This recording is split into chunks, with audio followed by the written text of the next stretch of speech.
I did realize. I did realize it wasn't a thing of who killed Clarence Avant. It's more of a thing of who's going to replace Clarence Avant. And a couple people put that to light.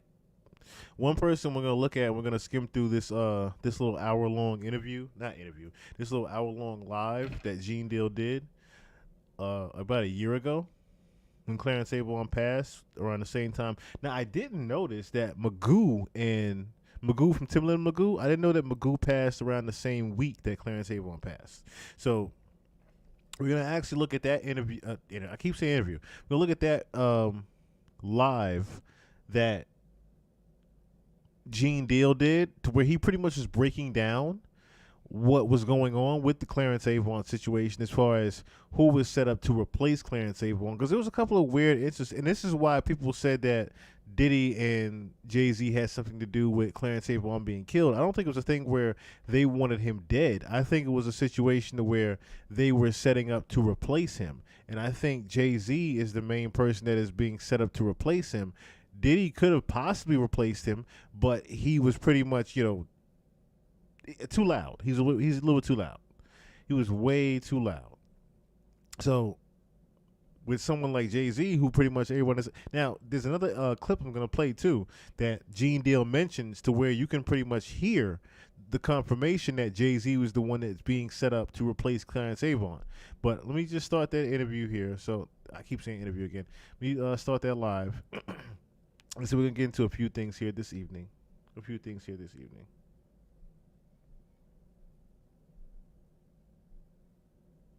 Say something that, or sing something that people will relate to, based on the fact we lost a pioneer in the music, movie, and entertainment building business today. And we lost a pioneer from Norfolk, Virginia, who was instrumental in Magoo, Timbaland, Aaliyah, Timbaland, Missy Elliott, Aaliyah. Magoo was instrumental in helping that whole force rise to the fame and notoriety that they have today. And I know some of you guys saw me, oh, Gene in the kitchen, he about to cook. Yeah, I am, but there's nothing I'm basically gonna show y'all what to cook. You might pick up on something, but I was here to discuss, and you've seen the title. And before I get into the music part of it and the industry part of it, I want to talk about two things that came across my mind and my desk. Is that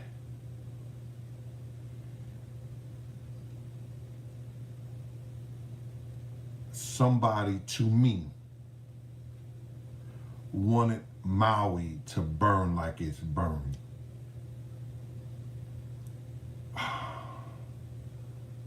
It reminds me of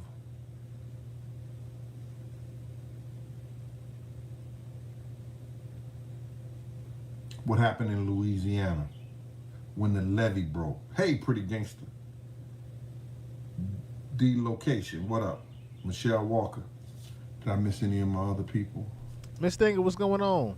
I missed a lot of people. Hey, Dawn Abercrombie. Okay, let me scrim this up a little bit. Don't use the package. Getting back to this, what I was saying. It just reminds me of somebody wanted that property. Somebody wanted to do something to get the people, because they did a episode about him, allegedly about him, the Meat family. Unless you grow them your... See, I wanted something out of life because I ain't have Excuse me, I gotta stop using that. I told my people the other day, I'm glad to still have my hairline. I look at life and talk about this, that, and the third. Hey, Doc, what's that all about? I gotta get that back. I came from, what I've been through, and what I've done to get to the point where I'm at. Now I'm finna tell some stories that you know a little about, but the inside of what was going on. You understand? And listen to me, like I told you, Savannah, Mama, this life ain't mine. Straight from DC, what's going on? It ain't mine to take. All right, so if you're just now tuning in, of course, what we're looking at here, Gene Deal pretty much was spilling the beans on Diddy and JayZ when they moved out to LA around the same exact time. Now, it was pretty much a coincidence that they moved at the same time that Clarence Avant had the situation that he had also, as well as the brunches and things like that. But there's a good bit of detail that Gene Deal has onto why JayZ and Diddy might have moved out there, and it's pretty much said that JayZ was to replace Clarence Avant. Minds to give. The Almighty put us in here pure. And what he wants us to do is work our way back to him pure.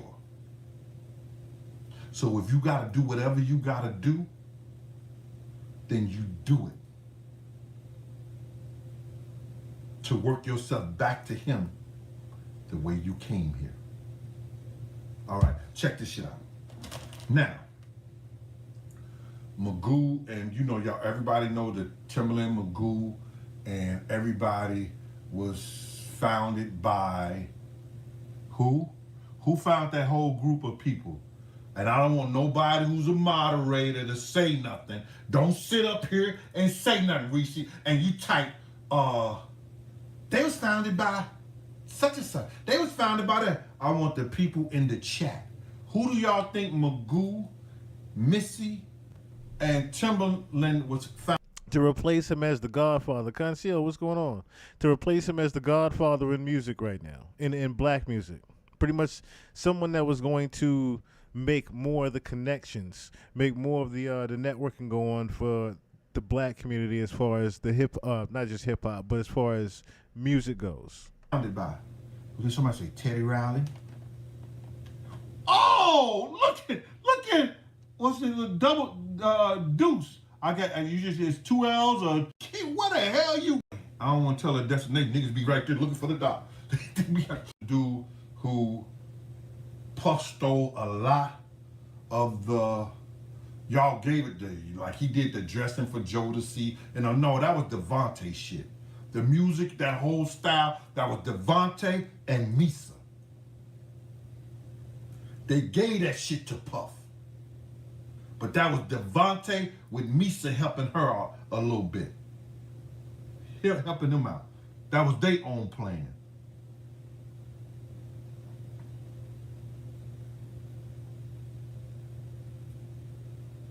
Okay, so now, let's get to what the title is about. Mr. Clarence Avant.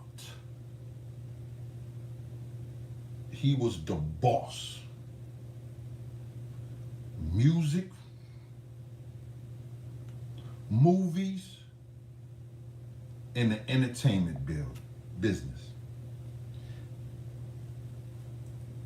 Clarence Avant was the type of dude, if he tell them white folks don't fuck with him, they ain't gonna give you no business. I don't care how good your shit is. If it was about making $1, and if it made sense, he knew it was gonna make dollars.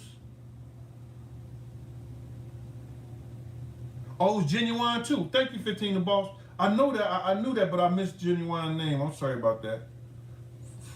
15 the boss. Don't forget Genuine. You know, slow this in.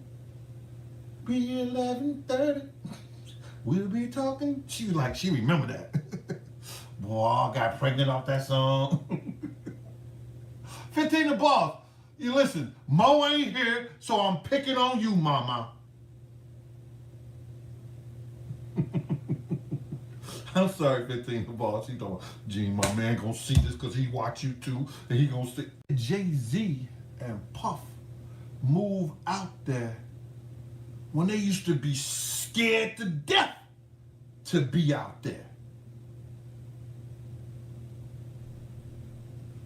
Okay, so you heard that part right there. I gotta run it back real quick. Scared to. But why did JayZ and Puff move out there when they used to be scared to death to be out there? So he's talking about why did JayZ and Diddy pretty much move out to LA around the same exact time. Now, I did a little bit of looking up on that. And ironically, they did move in within literally 3 years within each other. So JayZ moved there. Excuse me, Diddy moved there first. Officially. He had officially moved there first in 2014.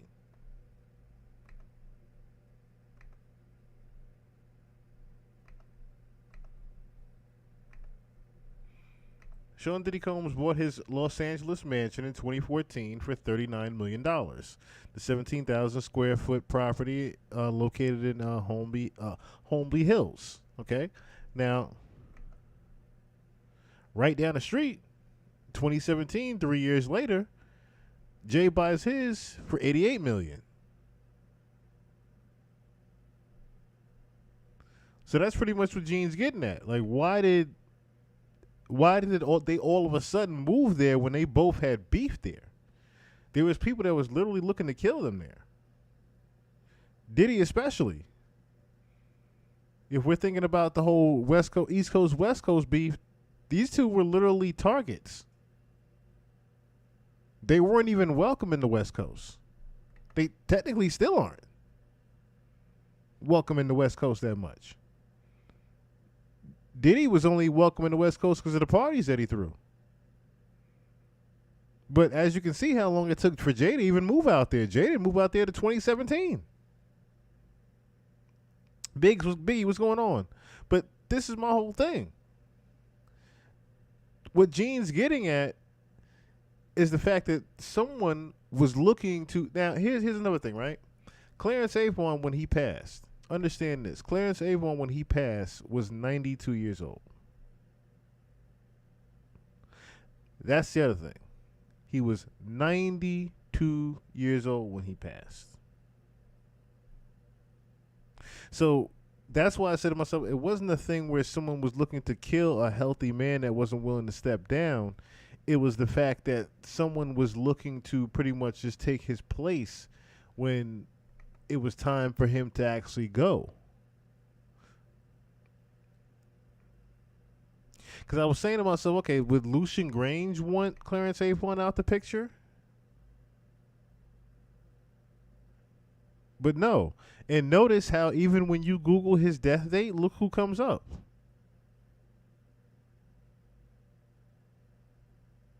They show the picture of Puff and Jay. Why would they show that as the main picture when you Google his death date? Knowing that this was the last brunch that he was at. Literally, that was the last brunch that he was at, was this one.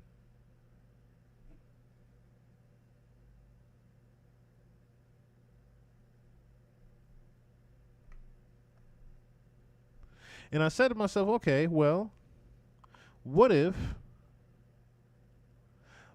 this picture was taken on purpose to pretty much solidify, because look at this, even Fox 9 News. What if this picture was purposely taken to solidify the fact that Jay was going to be his predecessor? And pretty much Diddy was going to still be the right-hand man of Jay.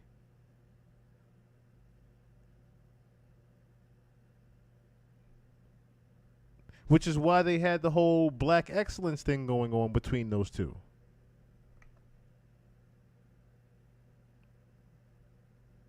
Jay was he was pretty much set to replace him as the godfather of black music. That's why Jay's been getting so bold. That's why Jay was so bold enough to even make that Grammy speech the way he did. He pretty much wanted to solidify the fact that Beyonce was going to get a Grammy this year. But because of what's going on right now, there is a little stint in that happening. There's a small stint in that happening.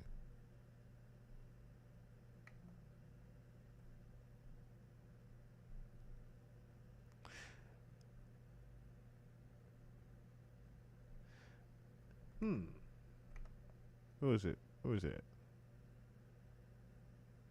So I'm gonna let this player here. So there's something else I need to look at. There's something else I need to share with you guys here in this philanthropist part that he'll get to in a sec. They were being groomed. When I seen Puff, y'all thought because Puff was hugged up with them white men in the NFL, the bosses, all up under them, that it was because allegedly maybe some gay tendencies. But they were being groomed.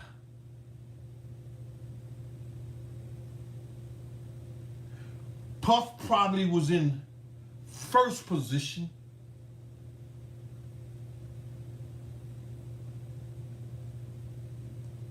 And Jay probably was in second position.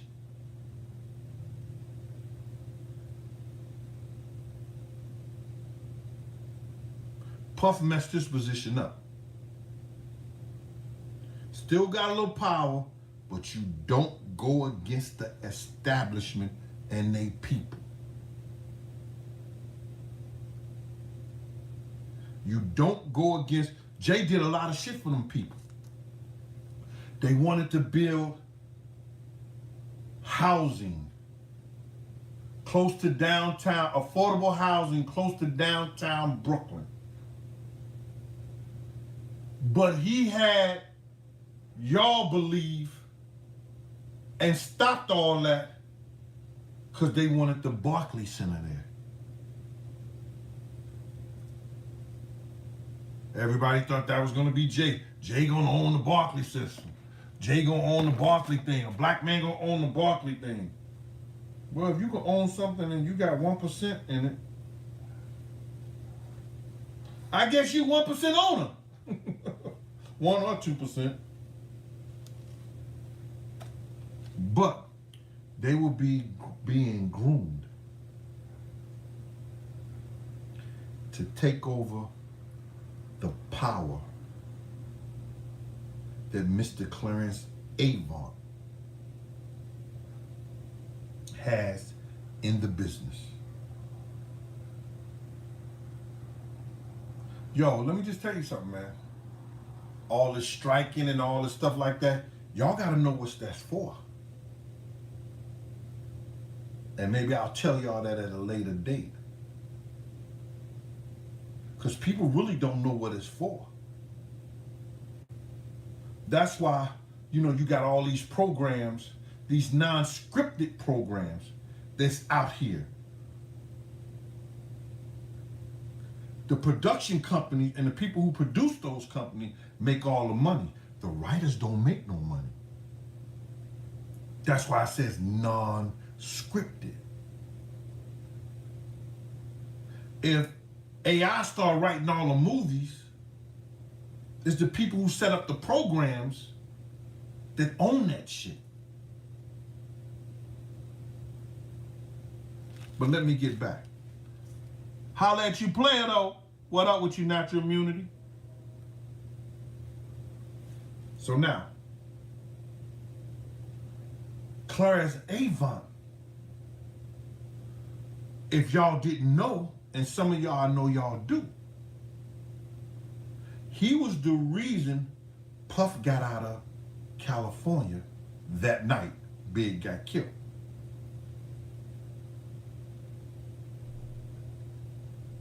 So you hear that? Clarence was the reason why he even was able to get out of there so quickly. Now he's gonna break it down, of course, how, but there's the first connection, pretty much, right there. Miss Cat Dog. August 13th is a bad day. That's the day, was it August the 13th? Oh my God. No wonder I stayed in the house yesterday. You know, August the 13th is the day I had that shootout. 1999.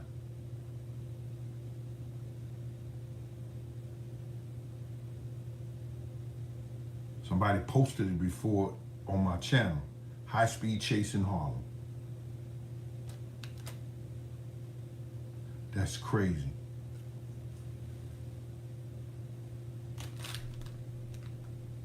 Clarence made it okay for Diddy to be in L.A. He got him out of L.A., but he pretty much made it a clean slate for him to even be in L.A. Remember, I'll play in a second, but remember that clip that I played for you guys where Diddy was like, Clarence, make sure you don't get fucked. There's a lot of fucking going on in the industry, and Clarence made sure that you don't get fucked. Yeah. But did anybody, damn, you just fucked me up with that, bruh. But thank God he ain't finished with me yet.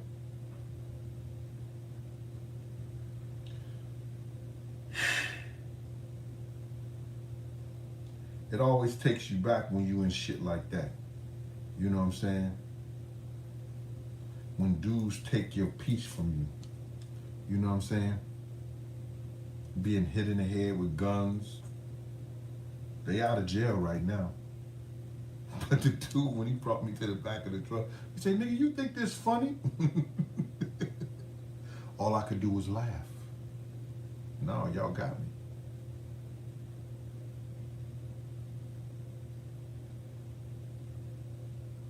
Yep, but anyway, let me get back to this. Clarence Avant got Puffy that private jet with the help of Andre Harrell, got Puff the fuck out of California.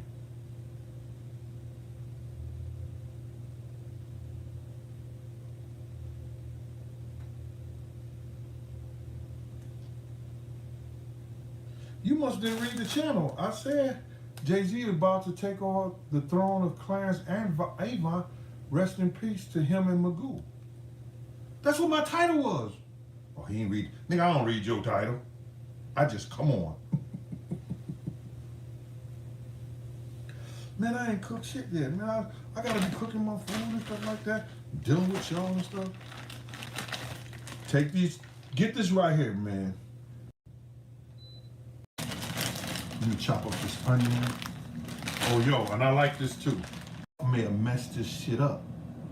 That, I'm gonna turn this rice off.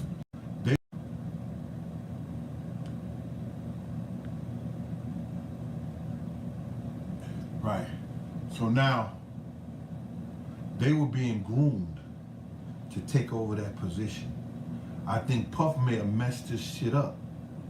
That, I'm gonna turn this rice off.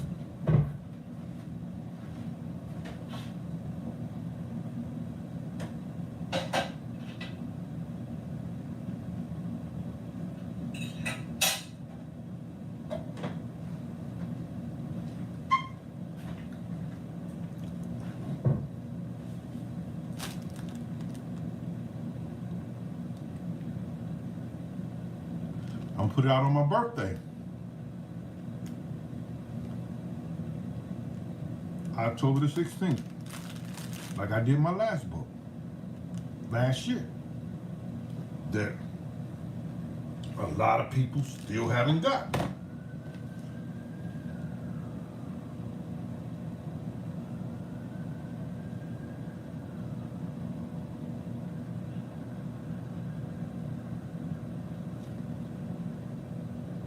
So now,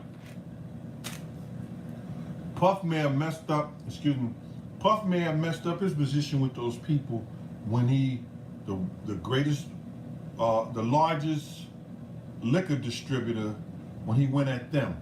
You see, you ain't heard nothing else about that shit, right? Oops.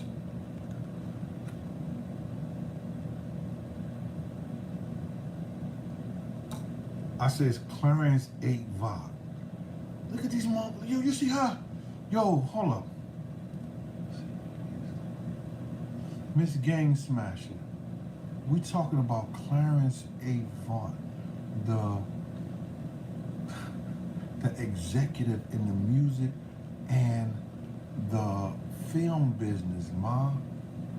See, if I knew that you wasn't who you were,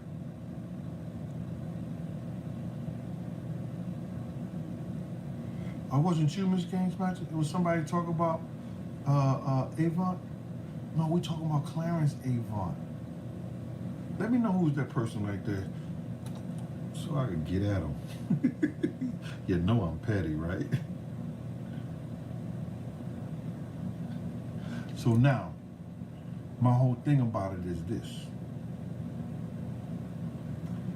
Mumbo Sauce got his.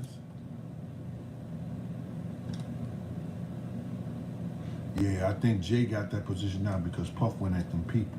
You ain't heard nothing about that bull crap that he was talking about, this, that, and the third, about know what you are. They doing some under the table stuff, you know, and that is it.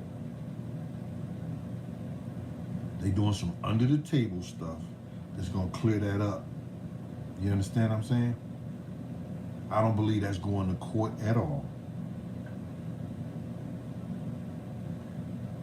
It might be some apologies, some bending over, and some ass kissing done before it get into the courtroom.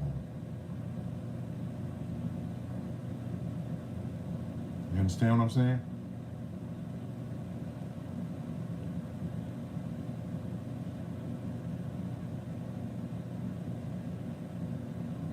So now,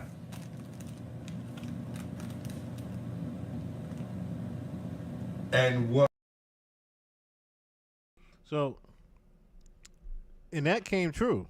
So remember, this live that he's doing right here was actually a year ago, but that actually came true.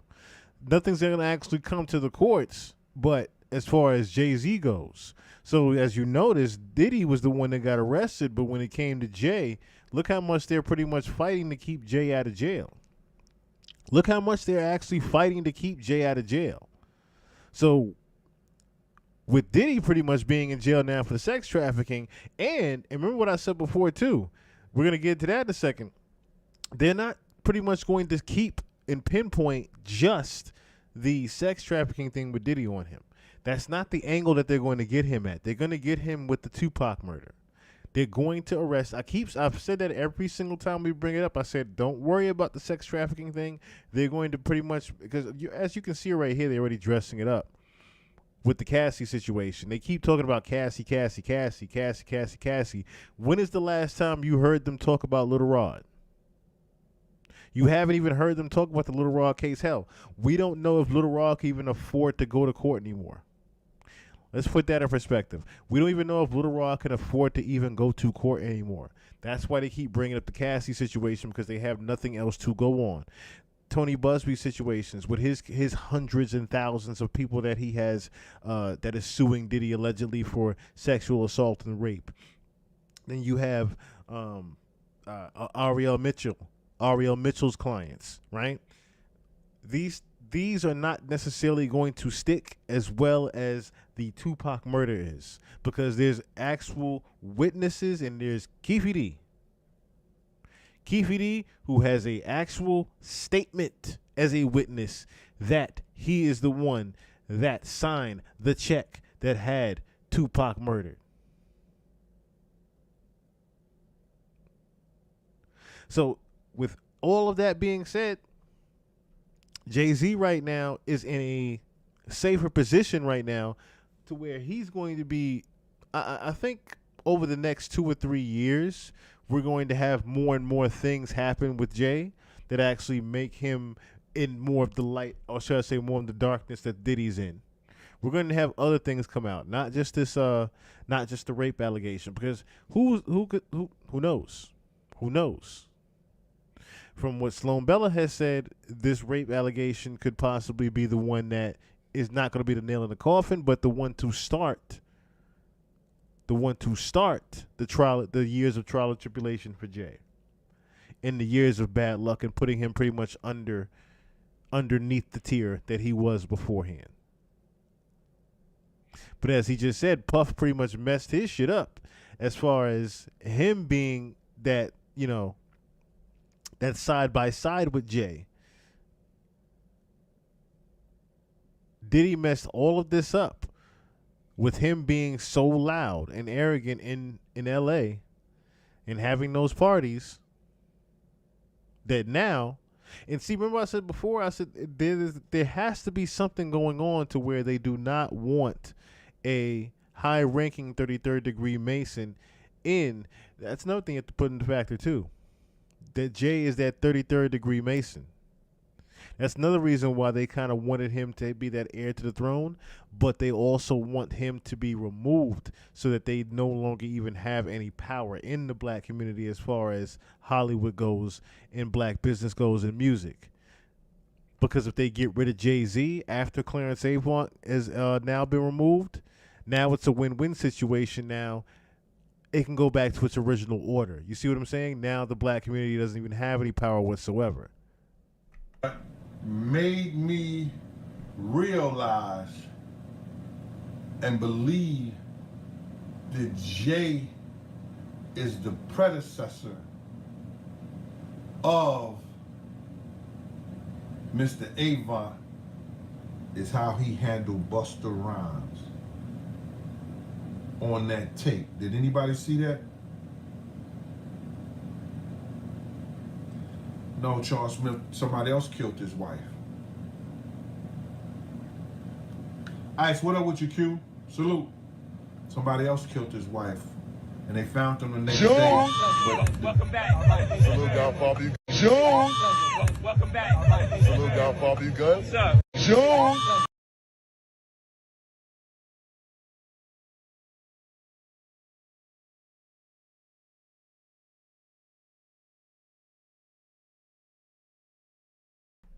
I keep playing it back because you hear what Busta called him, right?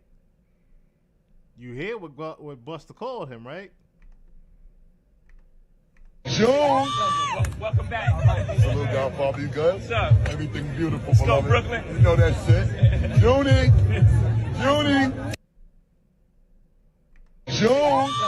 Welcome back. Salute, Godfather, you good? What's up? Everything beautiful, Let's go, beloved. Brooklyn. You know that shit. Junie! Welcome back. Salute, Godfather, you good? What's up? Everything beautiful, Let's go, beloved. Brooklyn. You know that shit. Junie! So pretty much what Gene is getting at is how he handled Busta. Now, some of y'all probably don't realize what was going on there. Some of y'all just saw, oh, he just gave Busta dap. But do you see how he gave him pretty much, okay, we went over the first degree in Masonry and we went over some of the handshakes, right? You couldn't necessarily see the Masonic handshake, but that was there. The second thing was the pat on the chest that he gave Busta, where he pretty much just gave him the ha ha ha and gave him the pat on the chest and gave him the watch back again. Now how he puts the hand up. Pretty much the all right, Busta, that was it. Welcome back. Salute, Godfather, you good? What's up? Everything beautiful, Let's go, beloved. Brooklyn. You know that shit. How he pretty much just brushes Busta off and just moves and just gets away. It wasn't like let's stop, take a picture, all that. Hey, what's up? All right, let me go on out of here. And then you see what Busta calls him, right? What's up, Godfather? Junie! Welcome back. Salute, Godfather, you good? You hear him? He says, salute, Godfather. This is post Clarence Avant passing. So when you greet JayZ now, people are greeting him as the Godfather. There was a video that I think we watched here on the channel. If we haven't, we pretty much are going to watch it tonight because I think it's going to coincide with what we're dealing with here and why people are in there's a lot of artists that are pretty much in fear of Beyonce as if she's some sort of witch. And I can't even say some sort of witch. There's pretty much a lot of different instances to where you can pretty much prove that. But allegedly, on the focus matter of here, JayZ pretty much has taken the heir to the throne of being the godfather of black music now. Right. it was a "you're not on my level" slap on the chest, pretty much. Every man knows that slap on the chest when you give somebody the dap, like, get off me. everybody knows that. Every guy knows that pat on the chest. It wasn't like a pat on the shoulder. It was all right, that's enough. Back up. I'm going about my business.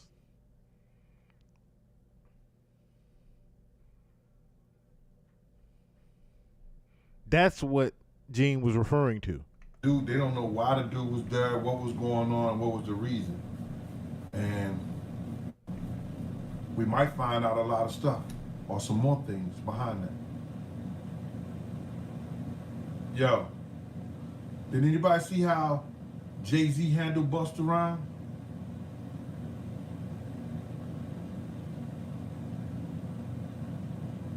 Sean, Mr. Avant is dead. I said he's groomed. He's being groomed, Sean. He is being put in position to do now what Mr. Avant probably did. You see what, look at the, who did they bring in from the NFL, Sean? See, here you go. Getting me started.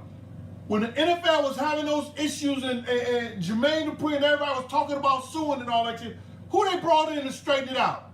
JayZ.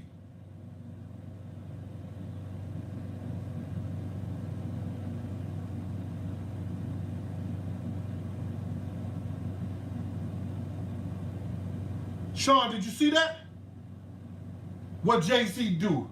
Nah, don't do this, man. Don't do that. Then he took it over.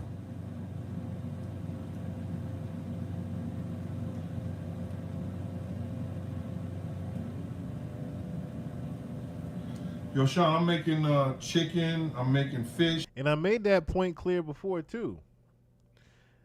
Notice how when the rape allegations even came, so think about this, right? When the sex trafficking allegations came, think about everybody that pretty much denounced. Even, hell, you can even throw it back to Kanye, right? Notice how when certain celebrities when certain things happen to certain celebrities, you notice how this company denounces them, this company denounces them, this company denounces them and gets rid of them and say, oh, we don't want to deal with them no more, and fires them pretty much. Notice how the NFL pretty much stuck their chest out and says, we will not be removed, we will not stop business or partnership with JayZ based upon these sexual assault allegations. Notice how NFL pretty much stuck their chest out for that. Again, that's what Gene Deal's getting at. So again, this is post Clarence Avant passing, but he was talking about a certain situation where no one had actually stepped up and got offered that deal, pretty much, for the NFL partnership until all of a sudden, voila, Jay has it. He pretty much, like I said, has been aired to the. He pretty much has been put in heir to the throne to what Clarence Avant is doing. I'm making the cabbage things. I'm putting these mussels with the fish. I'm making asparagus. I'm making broccoli.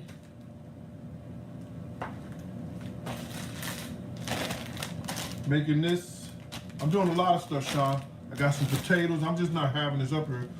I got this shit because I gotta cook my stuff for the week. Because I'm on a non-sugar thing, and it seems like when I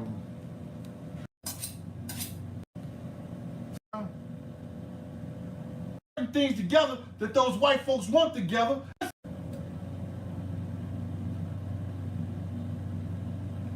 Yeah, he was old. He was old, bro.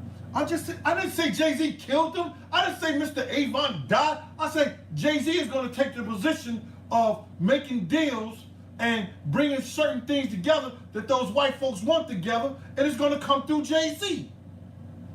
Okay. I don't think Denzel or nobody else want that position, stuff like that. I think Jay is going to take it. And that's the main thing I wanted to stop it right there. So no one else is pretty much going to take that position. That's the main thing. No one else wants that position. No one else wants that position and wants that type of responsibility or even wants that target on their head when you have certain people. All right. Everybody's watched The Godfather, right? Or if you haven't, you watch certain mob movies, right? You watch certain mobster movies, and everybody knows when you're taking out the head person, the main goal of taking out the head person is pretty much to take over the power of that person. So, like I said, it wasn't a situation to where they were just moving Clarence Avant out of the way. It was his time to pass, but for the way it happened, that's why people are saying that Clarence Avant was assassinated. It wasn't the fact that he was assassinated. It was more a situation where they wanted no one else to take over the power that he had. So by removing his wife and him passing right after that, because everyone knew that if his wife didn't pass, if he didn't pass, his wife is going to, if he passed ahead of his wife is going to take over what he was doing. What's going on, Kim Crawford? So if he passed before his wife would have took over everything. So being that the wife got killed, there was no one left to take over anything because Nicole Avant and his son Alex didn't necessarily, again, want to step up to that. Alex was no Don Corleone. Okay? Alex is no Don Corleone. He does not want anything to do with that. In fact, he's had more. Here's the other key factor. He's had more. Matter of fact, before I play Tariq Nasheed, Mr. Tariq Nasheed,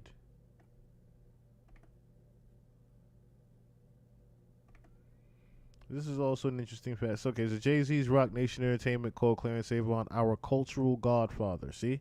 Avant was a mentor and champion who worked with many artists, including those signed to Roc Nation.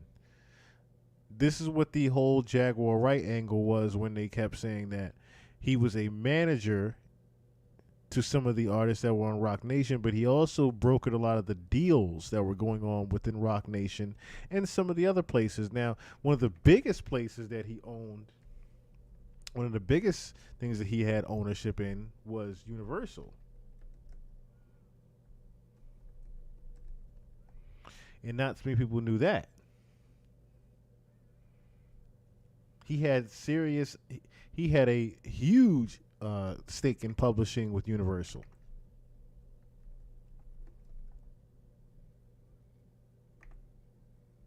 He had a huge stake with UMG. Now, what would happen later on after he passed would simply be, okay, Sussex Records, the label that he owned, the other label, the record label that he owned, Sussex Records, would be taken up by UMG.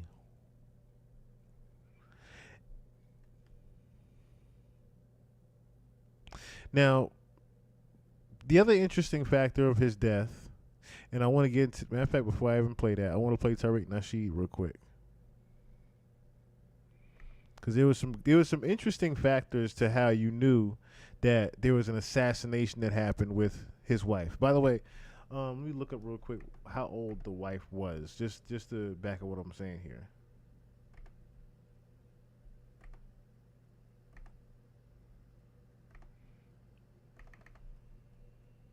So Jacqueline Avant, ooh, how old was she?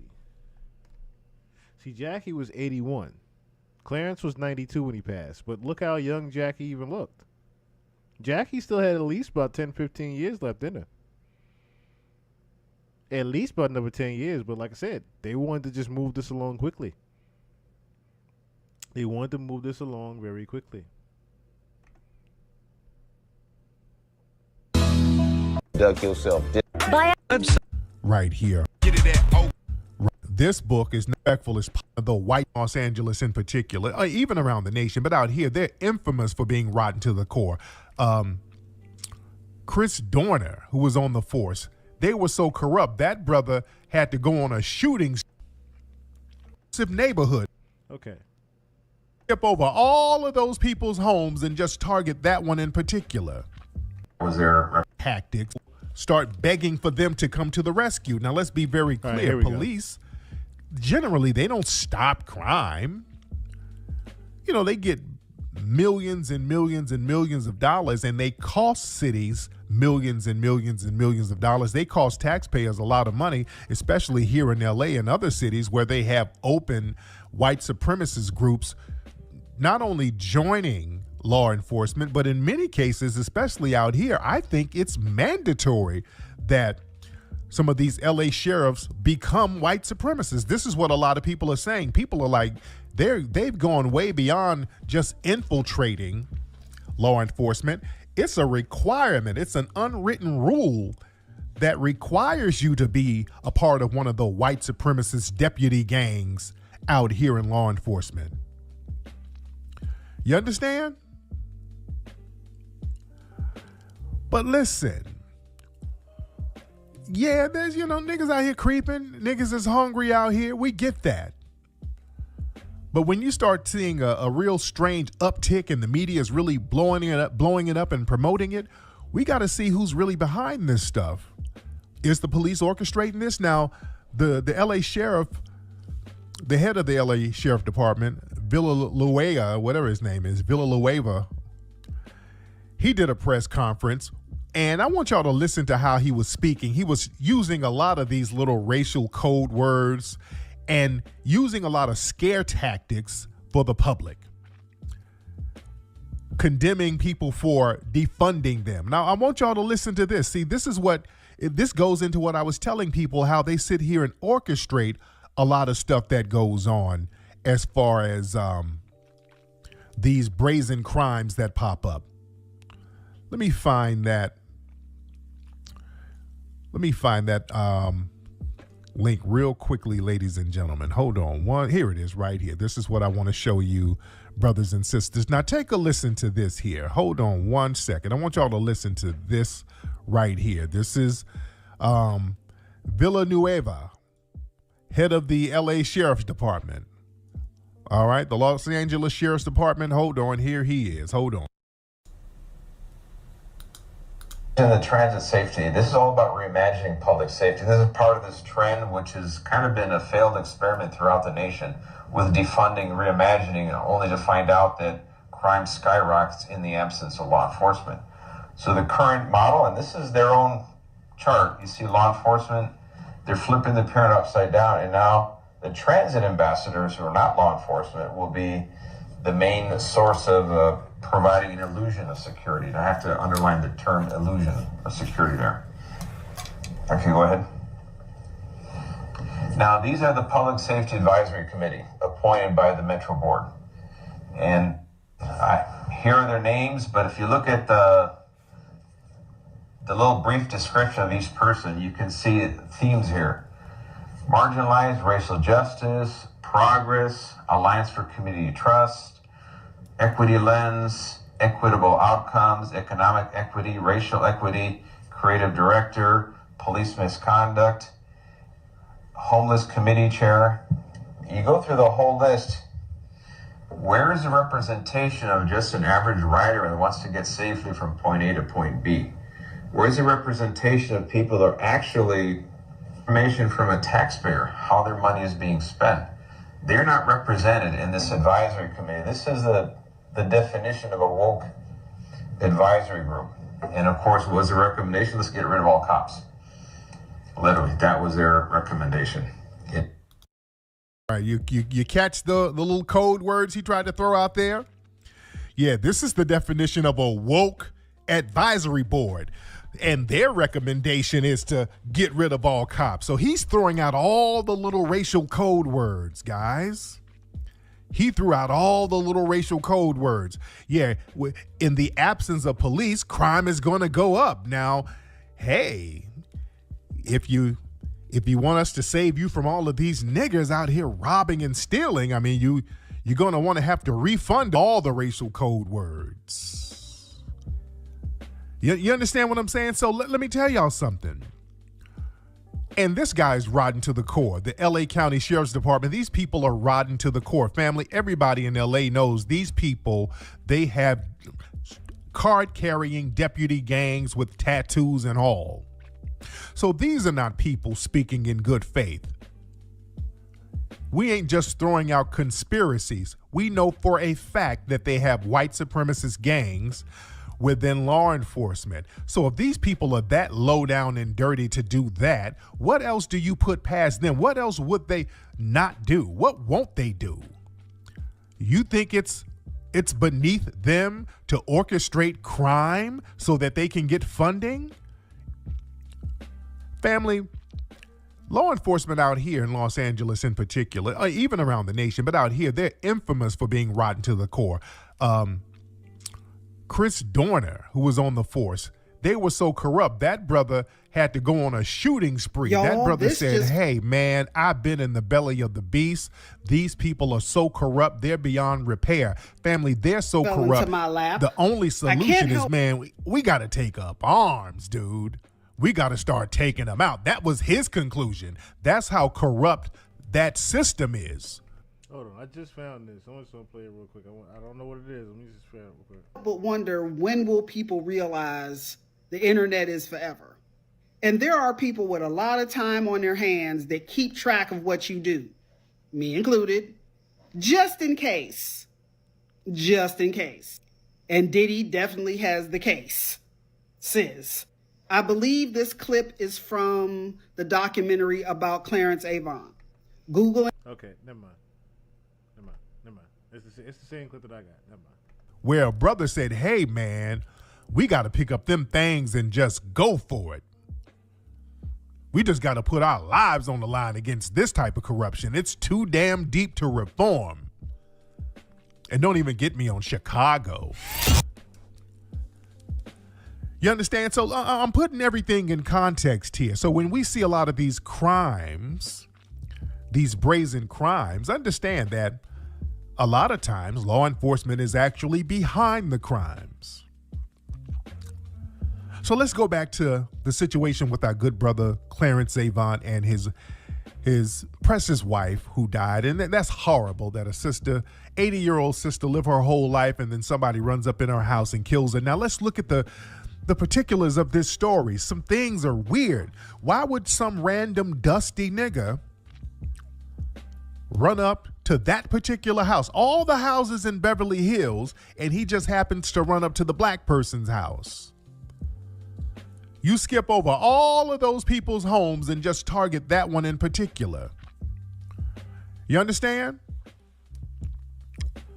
Now, a lot of people are saying this looks like a targeted hit. That's what it smells like, but we want to know who orchestrated it, who was behind it. We have to ask a lot of questions here. We got to ask a lot of questions here.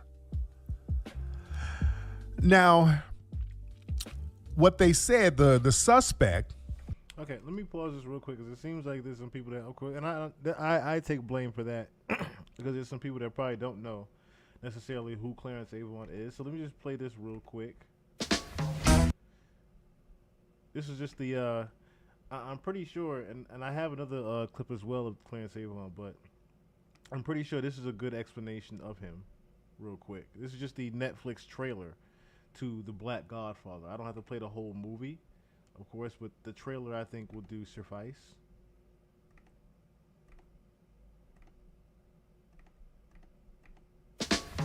His name kept coming up. Who is this guy that I keep hearing about? He wasn't there, but he was right there. The record business, Hollywood, civil rights, anything that had to do with the rights of people. That told you everything you needed to know about him. He was fearless, man. Absolutely fearless. We needed to know him because he was the gatekeeper. He knew everyone. Everybody. Oh, man, he was too fly. One day after another, he became a powerhouse. There's the power that needs the spotlight, but there's also the power behind the scenes. The guy's a rock in every way. Agent, manager, orchestrator. This mysterious figure everybody respected. You only find one of those people. I'm like, how was this guy doing it? Sometimes I say to myself, how in the f did I get involved with all this? Okay, so that pretty much, just that, I think that first 30 seconds, yeah, thank that.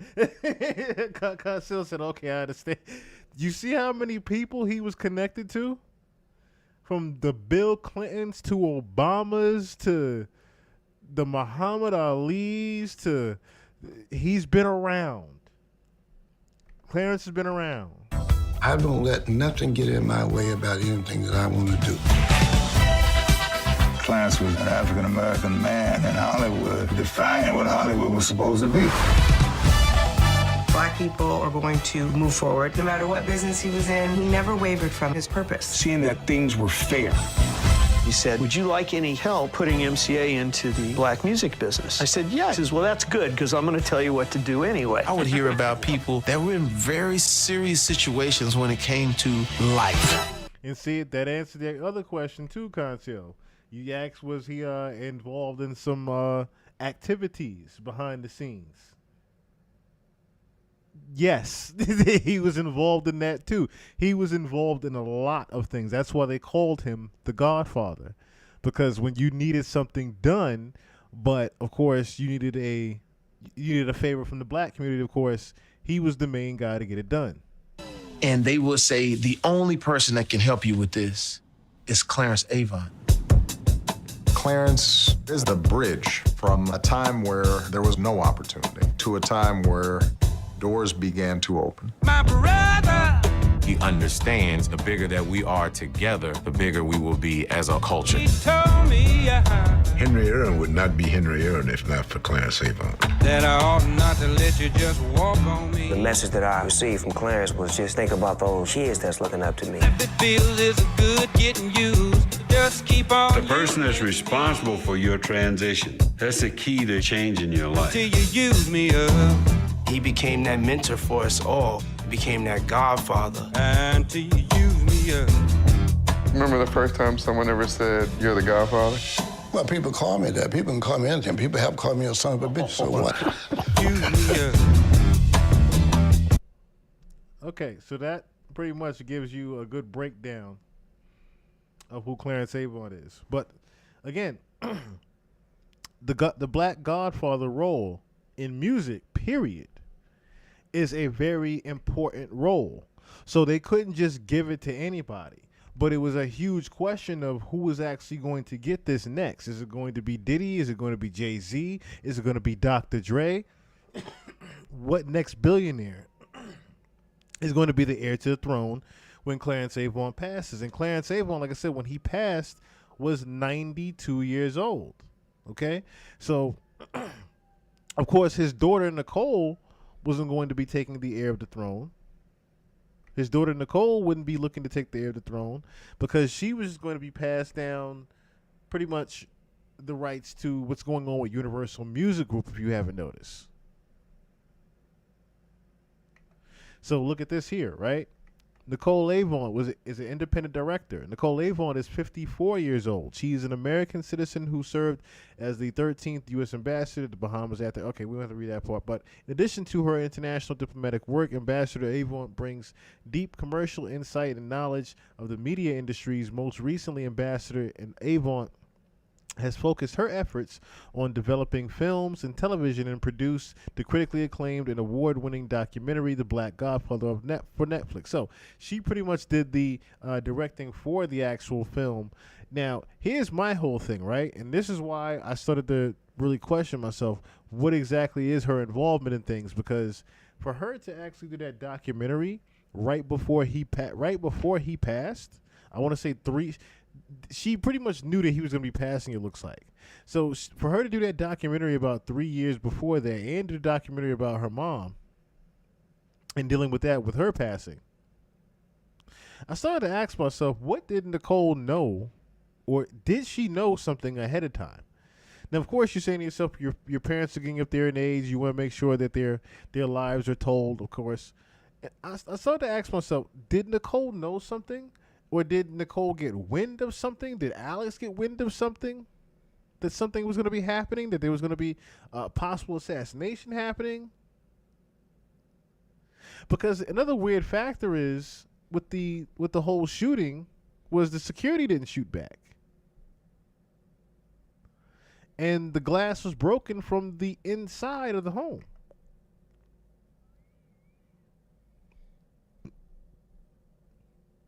A lot of weird factors were in this assassination here of Jacqueline Avant.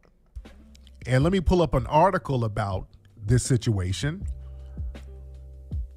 They said the suspect, hold on, and let me show the suspect. Here's the suspect here, hold on. They said the suspect basically, and this is a mugshot of the suspect, a dude named Ariel Maynor. They said basically he robbed their house, killed her, and then he went to another house to rob it, but he accidentally shot himself in the foot. He had an AR-15. He ran up in Clarence Avant's house in Beverly Hills, and they got security. The dude shot at security, from what I understand, but security didn't fire back. The security at Clarence Avant's place, he didn't fire back. I'm looking right here. It says Clarence, where she died, a security guard was also on the property at the time. Okay. So the security guy didn't shoot back. And let me show y'all something else that's very interesting. Yeah, somebody said he looked non-FBA. This dude, yeah, he does look non-FBA, to be honest. This dude looked like he could possibly be Belizean or something like that. The suspect. This is how a lot of those Belizean cats look like out here in LA. A lot of them have this look. When you see cats who look like this, a lot of these dudes are actually Belizean out here in LA. All right? A lot of dudes in LA are actually Belizean, and they look just like this. So we don't know what's up with this dude's background. And from what I understand, this dude is a Pyru. This is what I'm hearing on the streets. This dude is a Pyru from what I understand. So it's very interesting. It's very convenient to just kind of throw it to, okay, it was a gangbanger home invasion. That's a little bit too convenient for me. That narrative is just too convenient. You know, I still have questions. Like, for example, hold on one second. Hold on. Like, this is the house right here. Now, as you see, ladies and gentlemen, this is the house. As you see, the glass was broken from the inside. Okay. Just an observation. Now, there could be several scenarios. Maybe he broke in one way and broke out the other way. Usually how a person breaks in, they break out the same way. I don't know. But as you see here, this is a shot of the house, and the window, it was broken from the inside to the outside. So why didn't the burglar just leave out the same way he came in? I mean, we have to ask questions like this. We have to ask questions like this. Was this security guard in on it? Was it a setup? Was it an inside job? Who was the security guard? You understand? How did this nigga know how to go up in this house and skip past security alarms? I'm pretty sure they got security alarms, gates, or whatever. How did this dude know how to do all that in this exclusive neighborhood? And listen, what they said again, they said that he broke into another house, and they caught him because he broke into the other house and shot himself in the foot with that AR-15. Let me talk to my... Doesn't this sound... Now, for someone to get into Clarence Avant's house, kill his wife with that same AR-15 by shooting her in the back, all of a sudden he gets next door and then shoots himself in the foot? Does that not sound like someone was planning to get caught but making it look like security shot them even though security never shot back? This is a mob hit. Gun people for a minute. Boy, don't those AR-15s pack a little punch on them? Those AR-15s they pack a little punch, don't they? Talk to me for a minute, family. You know, I know a little bit about guns, but my AR-15 people, don't those AR-15s pack kind of a hefty kick to them? And the dude, allegedly, they said he shot himself in the foot. And this is the dude right here. They taking him out on a stretcher. And all they have is they got a little bandage around his foot. Dude, don't you know an AR-15 will take your whole foot off? Yeah, I'm thinking the same thing. But won't that AR-15 take your foot off? And he's sitting there kind of calm, and he got hit in the foot with an AR-15, and they just wrapped it up. Nigga, your foot would be dangling off your ankle. Now, let me give you another reason why he shot himself in the foot.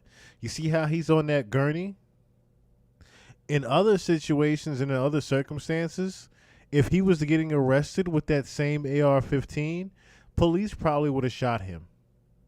Police probably would have tried to kill him on the spot. So that's why he made sure to shoot himself in the foot. Or someone that told him, the people that paid for this hit said, hey, make sure you shoot yourself in the foot. Because if you don't, they're going to kill you when they find you. Right? I don't know. I don't know. I don't know. I just got to ask questions here. I just got to ask some questions here. So, just got to. And now we got to ask some more questions. So now this dude was supposed to be sophisticated enough to go into this exclusive neighborhood, hop over fences, go through security, break into a house with a security guard there and commit a brazen murder, but then go to another house and he becomes the Keystone Caper. He shoots himself in the foot like a bumbling idiot. So either he's a bumbling idiot or he's a master thief, sleuth, Ocean's 11 type of dude. You understand? Something ain't adding up. I don't know, man. We just have to take all this stuff in and just kind of look and see what's going on. What's going on here? We got to see what's going on here. Now,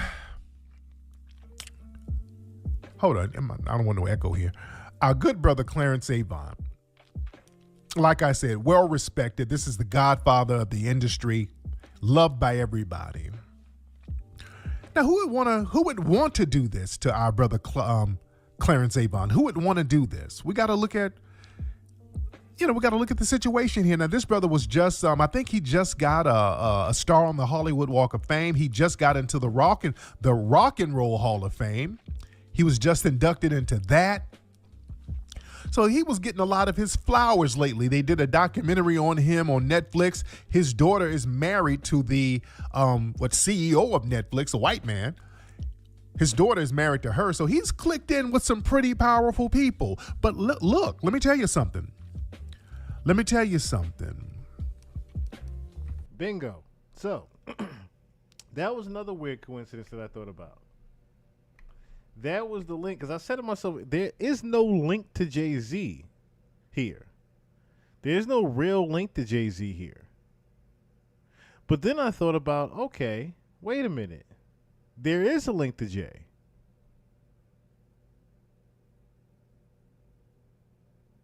No. He didn't die of the home invasion. No. His wife did. So what they're talking about now is when Jacqueline Avant was shot. Jacqueline Avant was shot and killed, okay? Jacqueline Avant was shot, she was 81 years old. She was the wife of Clarence Avant. She was shot and killed in the back.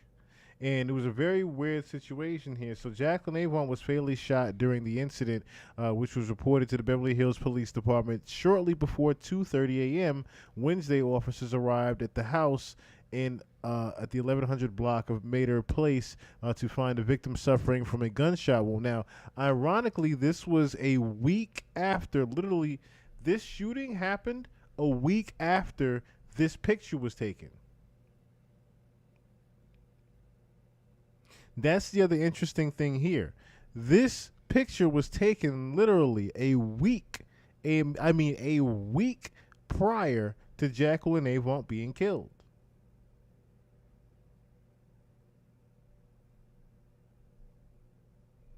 The picture you see here with JayZ and Diddy standing right next to Clarence Avant, his wife was murdered the very next week.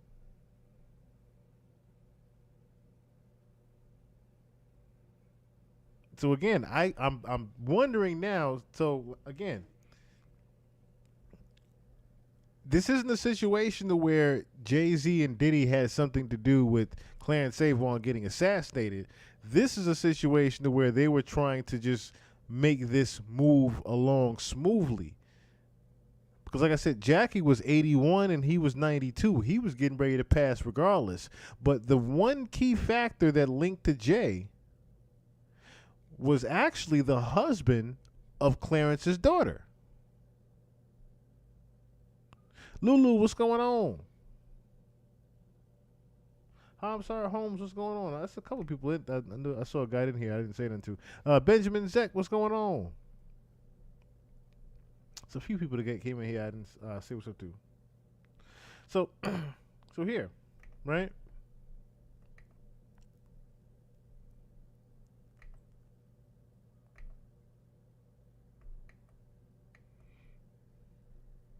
Let's say, who was Nicole married to? Nicole Avant, the 54-year-old independent director now for a Universal Music Group, which, like I said, Clarence owned a lot of Universal Music Group. People didn't know. So again, this is a thing where you're trying to just move Clarence out of the way so that you can make things go back to their normal way of business. Okay? Moving Clarence out the way, but then you're also killing Jackie so that Jackie can't make any other decisions. And of course, Nicole and Alex didn't necessarily know what their parents were doing because Jackie couldn't prepare them. I'm pretty sure Jackie was going to be the one to prepare them if, in case something happened to Clarence. Because I think from how this looked, they planned for Clarence to die before Nicole. They planned for Clarence to die before Jackie did, the wife.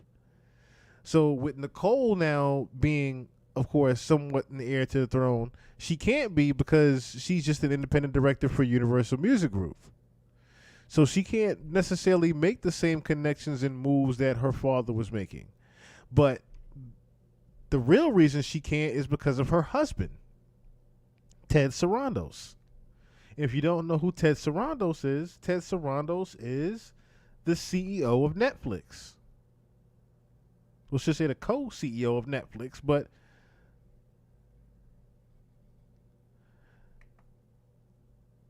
he was buddy and hugged up with JayZ at JayZ's new movie that he had did at, what was it called? The Harder They Fall, at the film festival in London in 2021, just 2 years before Clarence Avant passed. I said, there it is.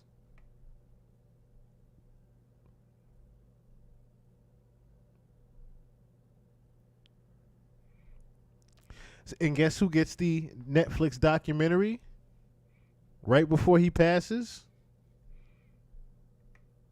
Clarence Avant gets a Netflix documentary right before he passes.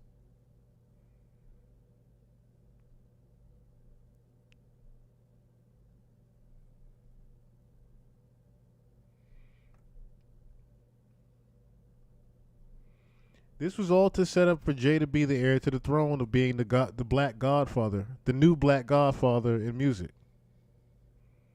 So that's why you see, again, him making these big, bold speeches at the Grammys about his wife not getting a speech. This is why you seeing the NFL stick their chest out for JayZ, saying, well, we're not going to stop our partnership with him over these sexual assault allegations. This is why you see when Busta Rhymes is greeting him, he says, "What's up, Godfather?"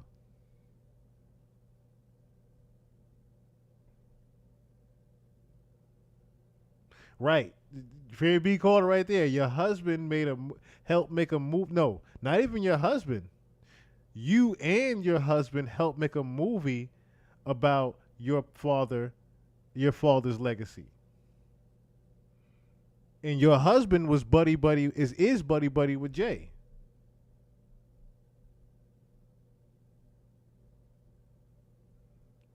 That's the key link right there. Your daughter and husband made a Netflix documentary about you shortly before your past, and the husband is buddy with Jay.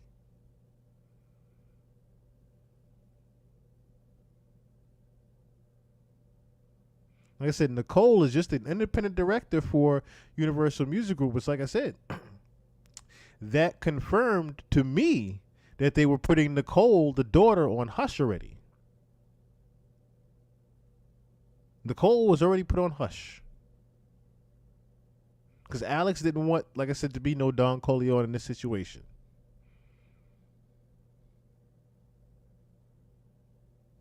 Alex, I think, works for or has a he works for a company that is partnered with Roc Nation, the younger son.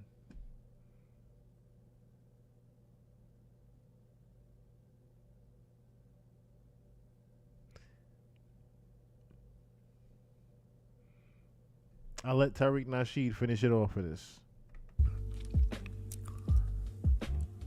We got to look at all possibilities here. Could this be a situation, hell, that LAPD orchestrated? Hell, they needed to get a big brazen murder under their belt to say, hey, look, this is how dangerous crime is with these Negroes. They're killing famous black people. Because, look, it's nothing for them to get a dusty nigga like, you know, the shitty cuz types, just like they did with Nipsey's killer. It's nothing for them to get one of these dusty niggas, coked out niggas, drug addict niggas. You can get them to do anything. Let me tell you something. If you get drug addicts, a lot of snitches and informants and little dusty hitmen and all that, a lot of them be drug addicts. A lot of them be drug addicts. You can get a drug addict to do anything, dude. Nigga, if you want to hit, you're going to have to go break into these people's houses. We need you to handle this business. Who knows? We have to ask questions. I know some people are saying blood sacrifice. I know people are taking it to different levels. Some people saying this could have been a blood sacrifice, which, you know, stuff like that does happen. I don't want to put the tinfoil kufi on. So we have to look at it from all angles. Was there foul play in this case? Now, let's look into our brother Clarence. And I say this respectfully. This is not to disparage our brother Clarence, but I want y'all to understand Clarence Avant is very connected. In fact, Clarence Avant was brought into the entertainment industry by a white man named Joe Glazier. Joe Glazier was a white Jewish man, actually, who was heavily associated with the mafia. Joe Glazier was an old school mafia associate. I'm talking about Joe Glazier was clicked in with Al Capone. That's how old school this guy was. Joe Glazier died in the late 60s, I think around 69. He was born in the 1800s, so he was in that first wave. I mean, he was an old school guy, but he was the one who brought Clarence Avant into the industry. He was Clarence Avant's mentor. He brought him into the game. You understand? And this guy was heavily mafia influenced. Heavily mafia clicked in with the mafia heavy. And Joe Glazier, let me find a picture of Joe Glazier. Hold on one second. Let me show y'all. And Joe Glazier got into the industry because he was managing a lot of black artists, especially Louis Armstrong. He was managing Louis Armstrong. So Joe Glazier made a lot of money. That's Joe Glazier and Louis Armstrong. So Joe Glazier made a lot of money managing black acts. See, the thing is, he got rich off black acts, which a lot of those guys did back then. A lot of those, remember, the music industry back then was heavily mafia controlled. And remember, when black people wanted to kind of do their own thing, these mafia folks would get them hit. They would knock them off. Just Sam Cooke. For many years, people believed that Sam Cooke was knocked off because they were warning Sam about starting his own business. So these entertainment execs from the 50s and 60s, they were all mafia clicked up. Are you worried that using your home address for business puts your privacy at risk? At that time, a lot of black folks stopped trusting them. A lot of black folks started, hey, I can't really rock with this dude. Now let's go to Joe Glazier. Now, not only was Joe Glazier, a mafia connected music exec and music manager. He was also into boxing too. And that was another big thing that mafia people and mafia associates were into. They were into the boxing industry, and they would rig boxing. This guy that you're looking at, Joe Glazer, he was known for rigging fights, which a lot of them did. Joe Glazer would rig fights. He would rig boxing matches, and that was a big thing with the mafia and the mafia associates. Especially in the 60s, they would get fighters and, go to them and say, hey, you better take a dive or your mom is going to go missing. They would do that type of stuff. And let me tell you something, they tried to do that with Muhammad Ali. That's one of the reasons why Muhammad Ali, I believe, he joined the Nation of Islam, because he got protected by the Nation of Islam. They weren't going to do that fixed fight nonsense with Ali. Ali was the biggest thing in the 60s. So, the mafia was really trying to get at them, at brother Muhammad Ali. But let me tell you something. When Muhammad Ali got with the Nation of Islam, brother Elijah Muhammad shut all that bullshit down. Elijah Muhammad let the mafia know, all that little shakedown stuff you do, that ain't gonna happen over here. And they weren't about to try to play games with the Nation of Islam. I want people to understand, in the 1960s, the Nation of Islam really wasn't no damn joke. And the mafia knew that. They weren't about to go up against Elijah Muhammad and those guys. They were with the shit for real, for real. You understand? So they backed off. They didn't want them problems. Elijah Muhammad, they were out there in Chicago too. Like, yeah, you in Chicago, we in Chicago too. And we got the streets on lock out here in Chicago. So y'all better go on somewhere with that nonsense. You're not about to mess with Muhammad Ali at all. Yeah, the nation backed them all the way up.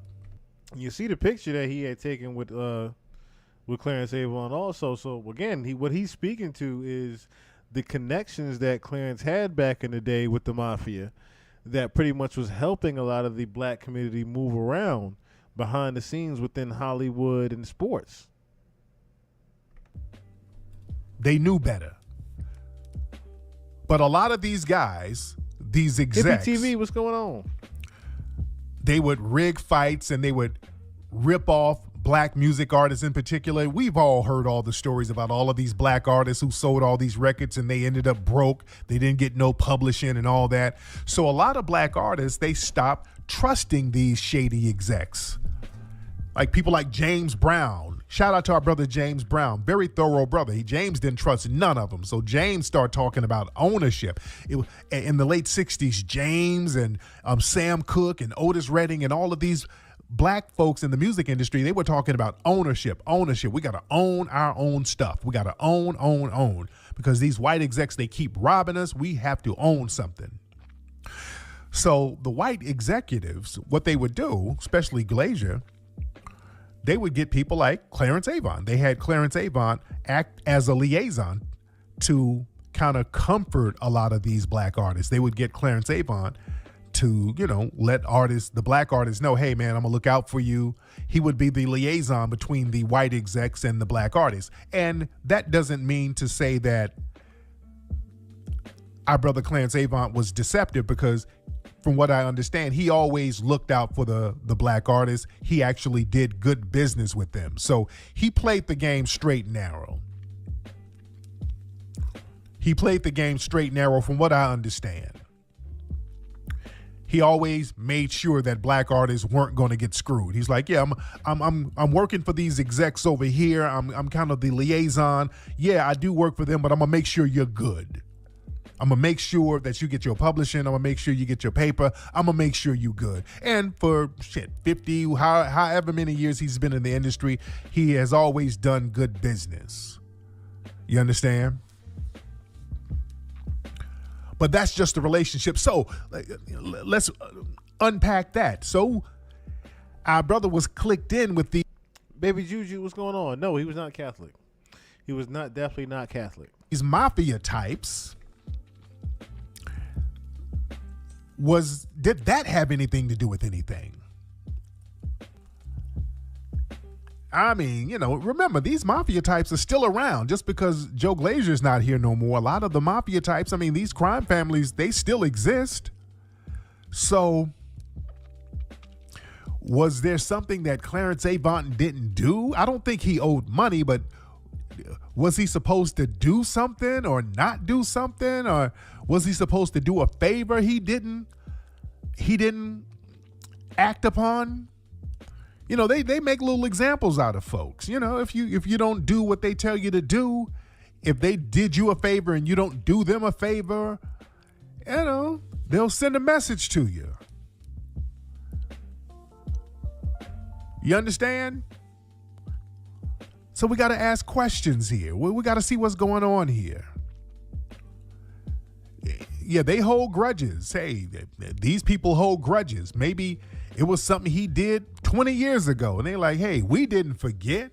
Who knows? But I just don't believe that some random dusty nigga, some raggedy random gangbanger just happened to pick that house and run up in the house with the windows bursted from the inside out and committed this brazen murder just as a robbery. What did he get out of the house? What did you get? What did he get out of the house? What did he take? Yeah, something ain't right here. So somebody was sending a message. That part. Because we all know in a robbery, someone actually gets robbed, right? There was no actual robbery because he didn't rob anything. He just ran in there and just shot Jackie in the back and left. That's literally what happened. He got in there, shot Jackie in the back and left. That's exactly what happened. No ifs, ands, buts, or maybes. So that's definitely a mob hit. If you're not calling it anything else, that's nothing. That's not a robbery. That is not a robbery. Shout out to all 32 people who have been here right now, and definitely hit the like button on the way in. Definitely hit the like and subscribe button on the way in. The Cash App is over there in the left-hand corner as well if you want to donate. If you want to hit me up on the Instagram is right there, as well as the Twitch. I will put the Patreon link in the chat because I have been slacking in my Mac, and these lives are going to start going back up on the Patreon. I do have to clear some space up too. Was the LA Sheriff Department sending a message? Were mafia people sending a message? Were political people sending a message? Because remember, our brother Clarence is clicked in with with a lot of politicians. He's clicked in with Bill Clinton and Obama. He's really clicked in with those Democratic top brass people. So what's up with them? Does Clarence know something? Hey, look, right now they got Ghislaine Maxwell on trial right now, and people are naming names as far as these politicians hopping on those Epstein planes. You see, a lot of names are popping up, guys. Come on now, let's look at all of it here. Right now, a lot of politicians' names are coming up.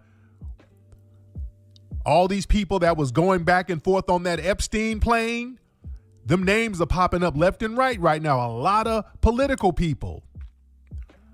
And people are getting subpoenaed right now. You feel what I'm saying? Let's look at it from different. I'm looking at it from another angle now. So now people are getting subpoenaed. Ghislaine Maxwell, we don't know what she's gonna start talking about. She's on trial now. That woman might get to singing. She might get to snitching. She might get to talking about Democratic politicians and what they did and what they didn't do. And is Clarence? Are they going to call him as a witness? Because he clearly knows stuff. He's been around these people for a long time. So does he know some things he ain't supposed to know? And they're sending him a message like, hey, man, if they send you a subpoena, and look, I know you clicked in with Clinton and all these. And remember, Jeff Epstein, at Jeff Epstein's house, he has a picture of Bill Clinton in a dress. And we showed that in the movie Buck Breaking.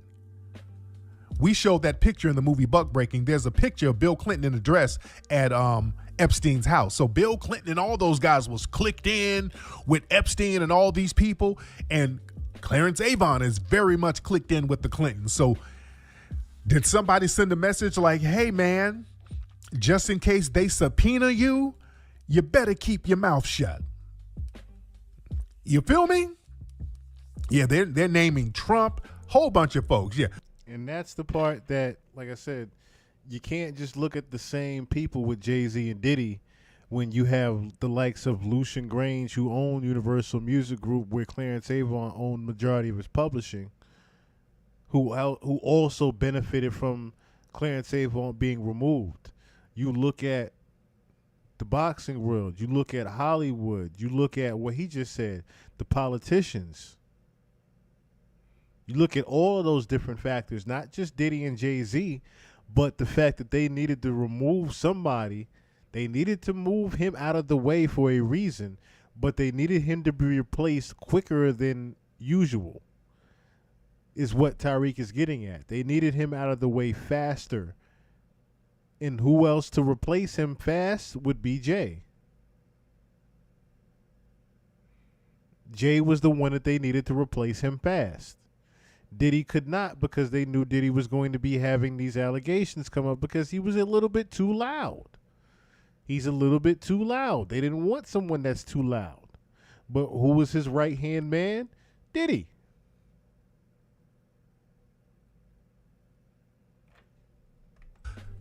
Did they name Chris Tucker? Somebody said they named Chris Tucker. He was on the plane. So they're throwing a bunch of names. Every day, guys, a bunch of names are coming out. Every day, a bunch of names are coming out who's connected with this trial. So we have to look at it from that angle. Also, we have to look at it from all angles, ladies and gentlemen. But I suspect there is foul play here. But again, my condolences go to our brother Clarence Avant and his family, because this is a horrible thing. Yeah. Somebody said I got to be careful. Yeah, I'm just theorizing, guys. I don't want to I don't want to get in a situation where I got to start capping on somebody trying to run up on my ass. Yeah, you understand? So I'm just throwing some things out there, ladies and gentlemen. I'm throwing some things out there, some things to think about, family.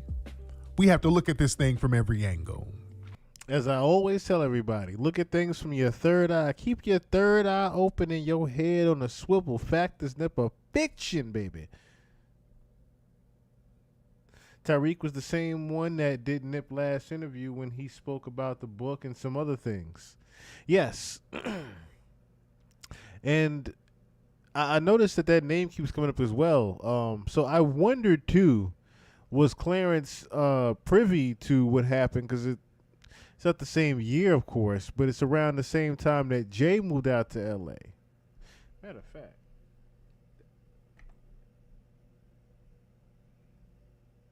That just stood out to me.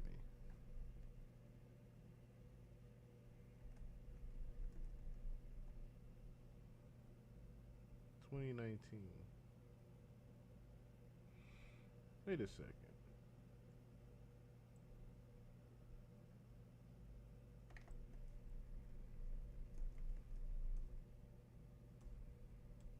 Wait a second.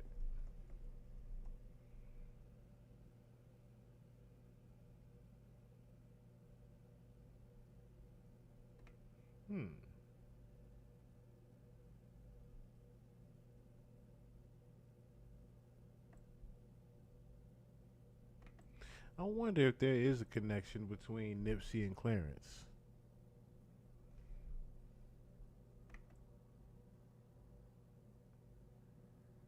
A part of me is starting to wonder that now. If there is some type of connection between Nipsey and Clarence. I have to wonder that only because Jay moved out there in 2017 and Nip died 2 years later. He died in the summer 2 years later after Jay moved to LA.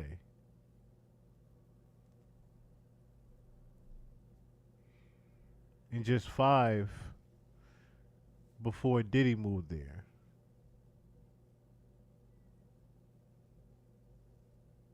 Okay, I will check that out. I'll check that out as well. I will definitely check that out as well. Tariq was on the scene right after Nip got killed with Pizza Islam.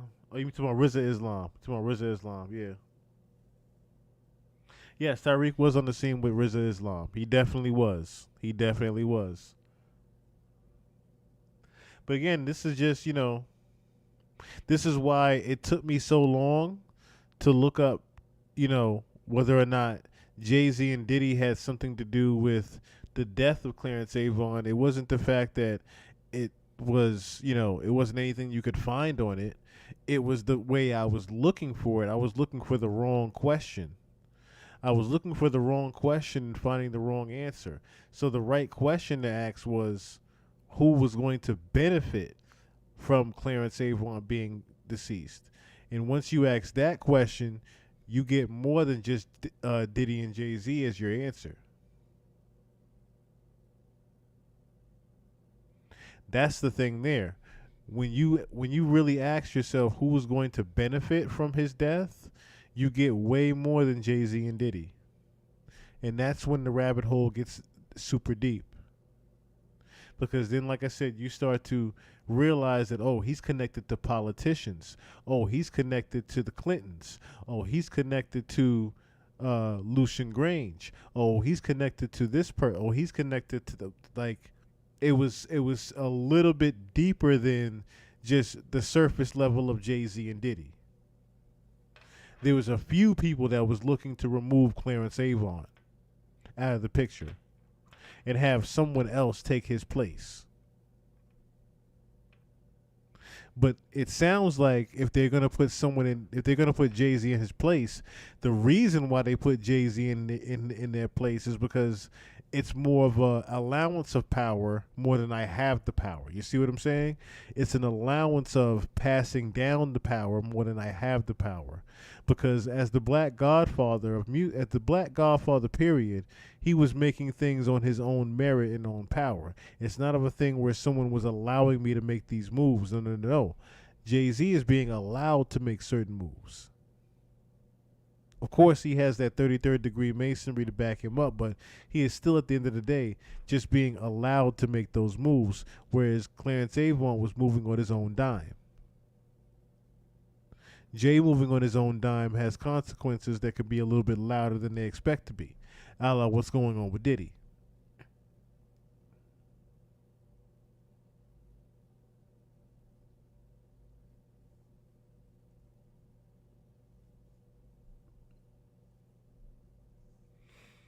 Said right after Nip got killed, RZA was there. Yep.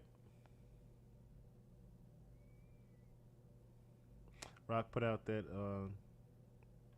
an active gang member was meeting with police for a gang truce. Yes, definitely. And that's another thing they put out in the media that Tariq was talking about too, that they made it look like it was just a regular gangster, or should I say a gang member that just broke into the home and did a robbery. No. This was not just some regular gang member. This was someone that was hired, definitely you could tell, a hired assassin or hired CIA, allegedly to take out Clarence Avant's wife, Jacqueline Avant.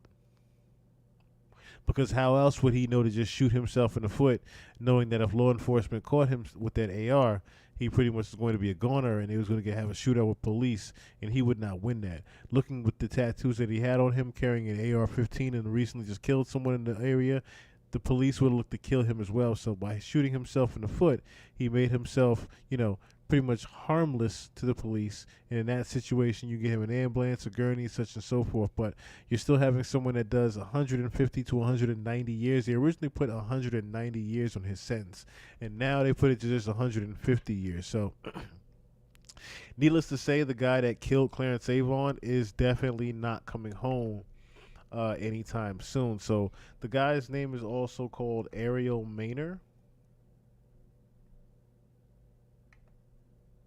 which, if you notice that there's now that I'm saying the name out loud,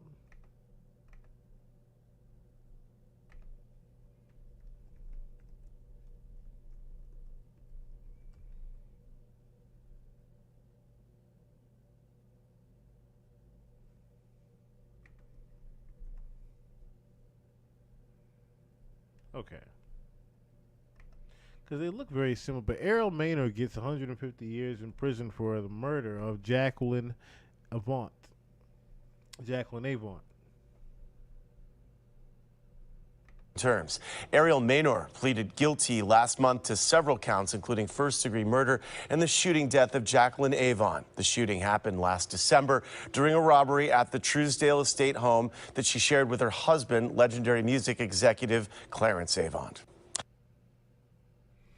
Slides at recent burn zones. Very telling picture there when you see the guy on the gurney there, pretty much asking for help, but still gets 150 years. He's a convicted felon who shot and killed Jacqueline Avant, the wife of renowned music executive Clarence Avant, during a robbery at Beverly Hills home last year. Was sentenced Tuesday to a minimum of 150 years in prison. Ariel Maynard, 30, appeared in the airport courthouse where he was sentenced by L.A. Superior Court Judge Catherine Solorzano to 3 life terms. I think that the family obviously wanted the highest level of accountability to keep this person away from the community, and I believe that we gave that, said L.A. County District Attorney George Gaskin. Nothing is going to be true closure for the family. This pain will go on forever for the Avant family. What we're trying to do is mitigate that and do the best we can to give them the accountability they deserve and that the rest of the community deserves. The 81-year-old Avant was shot and killed in the early morning hours of December 1st in the 1100 block of Mater Place. Her 90-year-old husband, renowned music executive Clarence Avant, alongside with security guard, were present at the time of the shooting. What were not hurt, Beverly Hills police said. So look at that date there, December 1st, right? Last Roc Nation brunch date.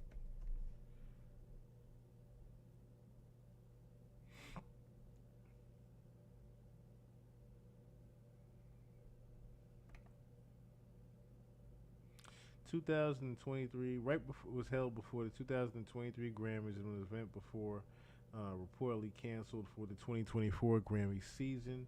But I don't have the date here. I know they usually have the date.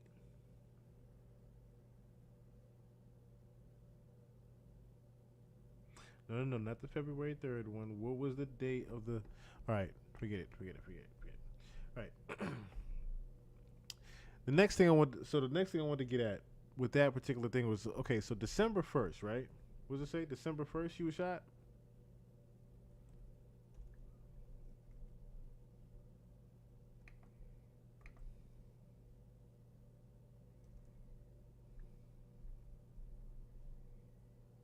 December 1st, right? 2021.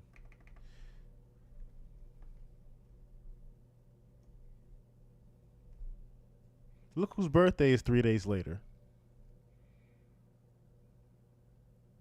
You see how that number 3 played out again? So you move there 3 years apart from Diddy. 2014 and 2017. A lot of 3 and 11 was happening in this numerology here with this. I know this.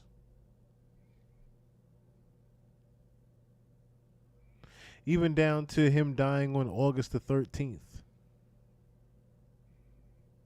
About a month before Beyonce's birthday. But for Jackie to die 3 days before JayZ's birthday, and everyone kept saying that there's a lot of rituals that happen, a lot of deaths go on right around his and Sean's, his and Diddy's birthday. There's literally rumors that happen about there are death rituals and sacrifices that happen around these two's birthday. It was like a run-on joke almost. Oh shit, Diddy's birthday is this week. Who's gonna die this week? We got Quincy Jones last one. And he was and Diddy was in jail. We got Quincy Jones. Quincy Jones died the day of his damn birthday. Yeah, we got Pimp C on Jay's birthday. Pimp C died the day of Jay's birthday. And we all know the connection with that. Pimp C has the tape with Beyonce, because we saw the interview where Bun B was saying, Matthew, the dad, pulled Pimp C to the side and said, please don't fuck my daughter. And they bust out laughing in the studio. Matthew Knowles told Pimp C, please don't fuck my daughter. That's a real story. And then you hear Pimpin' Ken saying that there's a tape that is going around Texas of Beyonce and Pimp C.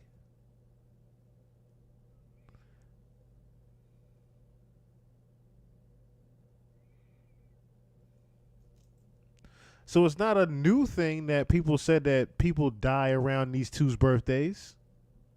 But for Jacqueline Avant to die a week after the brunch of JayZ and Beyonce's, and to die 3 days before his birthday, is a little bit odd to me.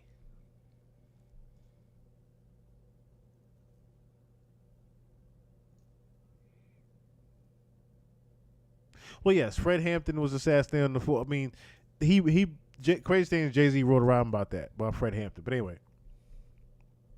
for Jacqueline Avant to, like I said, not only die a week after the brunch, but 3 days before your birthday is very odd to me.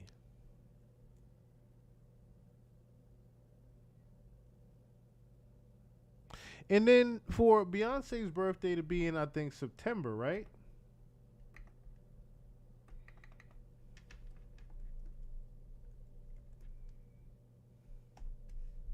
Beyonce's birthday is September 4th. Clarence dies what? August 13th?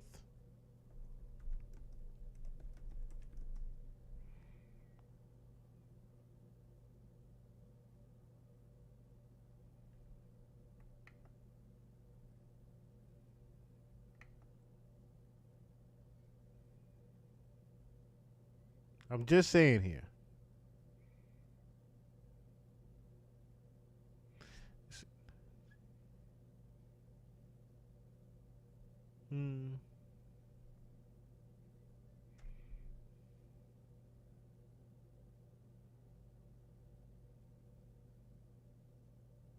It's 24 days.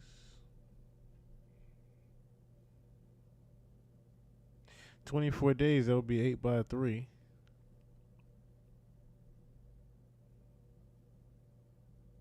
Yeah, just 24 days before the birthday, before her birthday. Interesting.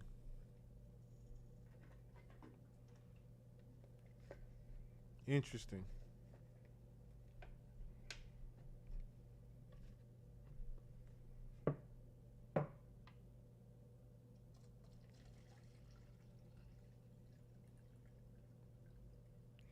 Like I said, y'all,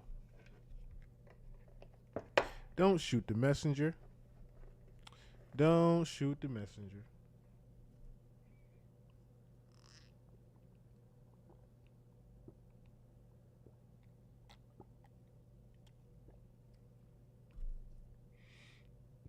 I'm only the sharer of information.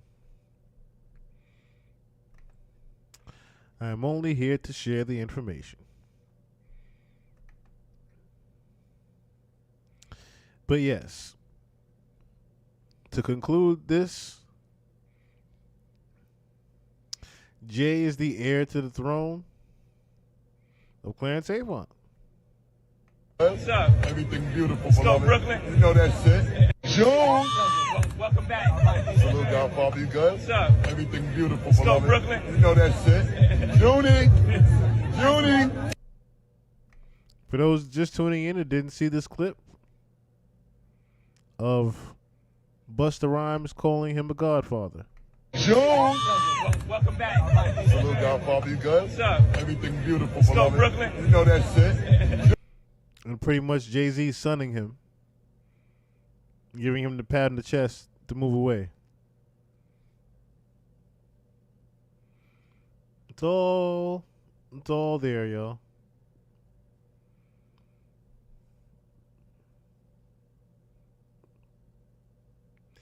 But like I said, that would explain why you have Jay being bold enough to make speeches at the Grammys, the NFL sticking their chest out for him.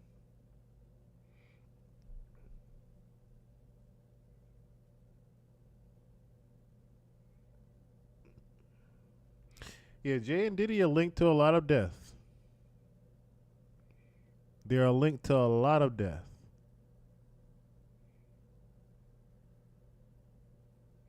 God buddy, Godchild, what's going on?